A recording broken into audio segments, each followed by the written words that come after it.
Buonasera, buonasera gentile pubblico di appassionati dell'hockey e ben ritrovati sulla pista Ferrarin di Breganze per questo turno infrasettimanale del campionato nazionale Serie 2 Girone A. E di scena questa sera l'hockey Breganze e l'hockey Valdagno, l'ennesimo derby di questo girone. Chiude lo specchio della porta, altra conclusione veloce di Tomba. Ripartenza del Breganze, tiro di Stefano Dal Santo e come esattamente uguale alla partita di sabato, al primo una bordata a fil di palo che ha trafitto Checheto, quindi 1-0, sblocca immediatamente la partita. Altra bomba di Facundo Posito, altra bomba ed è al primo minuto. Buonissimo il tiro, Giuseppe Tagliapietra lo vede quasi all'ultimo, riesce a parare. Adesso Facundo imbeccato mirabilmente dal passaggio di Dal Santo.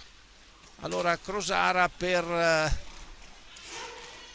Tomba per Alessandro Refosco che in ribattuta dopo la parata di Giuseppe Tagliapietra, ma vogliamo rivedere meglio l'azione, entra Tommaso Volpe con il numero 87.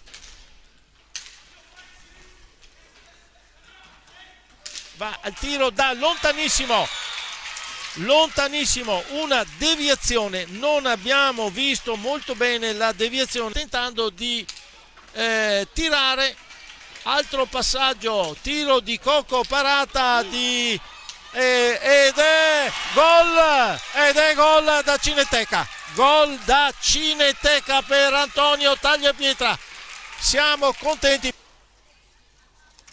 Adesso fa tanto movimento, recupera però palla Marco Tomba che va al tiro, questa volta si insacca e ci ha provato, è la quarta volta che prova, proprio ha fatto la finta, muove palla, si sposta dapprima da una parte poi dall'altra. Simone Zordan riesce a sventare, chiude con la stecca il portiere del Breganze, riparte Costenaro, fallo adesso di Antoniazzi.